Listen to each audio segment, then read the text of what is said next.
SP news కి స్వాగతం.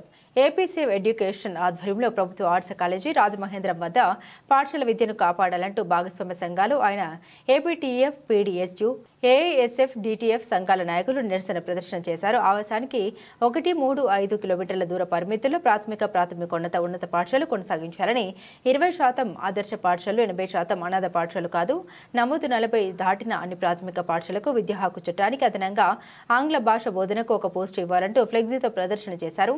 50,000 ఉపాధ్యాయ ఖాళీలను వెంటనే భర్తీ చేయాలని డిమాండ్ చేశారు. పీడీఎస్యు రాష్ట్ర ప్రధాన కార్యదర్శి ఎస్ కిరణ్ కుమార్, పీడీఎస్యు జిల్లా ఉపాధ్యక్షుడు కె భానుప్రకాష్, ధరణేష్, పట్నా అధ్యక్షుడు దినేష్, పట్నా కార్యదర్శి మణికంఠ, హర్ష, ఏఐఎస్ఎఫ్ జిల్లా కార్యదర్శి సునీల్, నాయకులు శశి, యశ్వంత్, ఏపీటీఎఫ్ తూర్పుగోదావరి జిల్లా ప్రధాన కార్యదర్శి కేవీవి సత్యనారాయణ, అధ్యక్షులు డేవిడ్ లివింగ్స్టన్, రాష్ట్ర కార్యదర్శి ఏ ఉదయ బ్రహ్మం, గౌరవ అధ్యక్షులు వి అప్పయ్య శాస్త్రి తదితరులు పాల్గొన్నారు. ఆ రోజు చేసినటువంటి దానిలో భాగంగానే నూతన జాతీయ విద్యా విధానాన్ని నరేంద్ర మోడీ గారి ప్రభుత్వం నూతన జాతీయ విద్యా విధానం 2020ని తీసుకొచ్చి ఈ దేశంలో మొత్తం ఒకే భాష, ఒకే మతం, ఒకే జాతి ఉండాలనే లక్ష్యంతో ఈరోజు నూతన జాతీయ విద్యా విధానాన్ని ఈరోజు ముందుకు తీసుకొస్తా ఉన్నారు. కాబట్టి ఆ లక్ష్యం దిశగానే ఈరోజు నరేంద్ర మోడీ గారి ప్రభుత్వం అడుగులేస్తూ ఉంది. అందులో భాగంగానే ఈరోజు మొత్తం రాష్ట్రంలో దాదాపు 50,000 టీచర్ పోస్టులు పెండింగ్లో ఉంటే కేవలం 16,347 టీచర్ పోస్టులు భర్తీ చేస్తామని చెప్పి ఈరోజు నారా లోకేష్ గారు ప్రకటన విడుదల చేశారు. ప్రకటన విడుదల చేస్తే దాదాపు 6 నెలలు గడుస్తూ ఉంది. అంటే ఈ మధ్యకాలంలో మళ్ళీ పుంజుతామని చెప్తా ఉన్నారు. ఎమ్మెల్సీ ఎన్నికలు అయ్యాక మేము ఉపాధ్యాయ పోస్టులు ఏవైతే ఉన్నాయో రిలీజ్ చేస్తామని చెప్పి ఈరోజు మాట్లాడుతూ ఉన్నారు. బోధనేతర సిబ్బంది దాదాపు రాష్ట్ర వ్యాప్తంగా అనేక మంది ఉన్నటువంటి పరిస్థితి ఉంది. ఏకోపాధ్యాయ పాఠశాల ఇదే ఈ రాష్ట్రంలో దాదాపు 10,000 ఏకోపాధ్యాయ పాఠశాలలు నడుస్తూ ఉన్నాయి. 15,000 ప్రభుత్వ పాఠశాలలో ఈరోజు మంచినీటి సదుపాయం లేదు. అంటే కేంద్రంలో నరేంద్ర మోడీ ప్రభుత్వం దాదాపు విద్యారంగానికి 20% నిధులు కేటాయించట్లేదు. రాష్ట్ర విద్యాశాఖ బడ్జెట్లో కూడా 30% నిధులు కేటాయించుతుంది.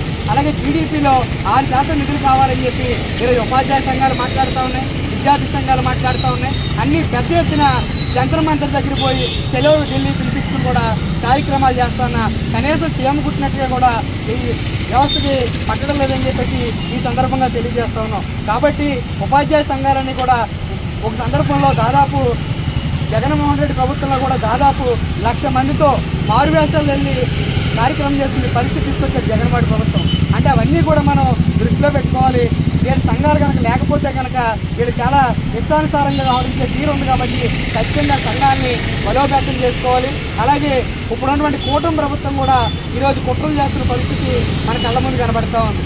ఎందుకంటే దాదాపు ఈరోజు ప్రభుత్వ పాఠశాలల మీద కనీసం ఎంక్వైరీ కమిటీ ఏమని చెప్పి మేము అడుగుతూ ఉన్నాం. దఫాలుగా అనేక ఎంక్వైరీ కమిటీలు ఏమని చెప్పి మేము అడుగుతూ ఉంటే మన దగ్గర నుంచి వెళ్ళిన విజయరామరాజు గారు ఆయన ఇలా కమిషనర్ అయ్యారు. ఆయన ఏం మాట్లాడుతూ ఉన్నాడంటే ఈరోజు ప్రభుత్వ పాఠశాలన్నీ కూడా బాగున్నాయి, పరిరక్షించబడుతున్నాయని చెప్పి నారా లోకేష్ గారు ఏదైతే జిరాక్స్ కాపీ ఇచ్చాడో అది మాత్రం మన ముందు చదువుతాడు వచ్చాను. మేము జిరాక్స్ కాపీలు చదివేవాడు మాకు అవసరం లేదని చెప్తూ ఉన్నాం. ఎందుకంటే ఈరోజు విద్యా పరిరక్షించాల్సిన బాధ్యత అధికారికి ఉంది, అధికారి యంత్రాంగానికి ఉంది. అలాగే అధికారి యంత్రాంగంతో పాటు ఖచ్చితంగా కమిషన్ అనేది వేయాలి రాష్ట్రంలో.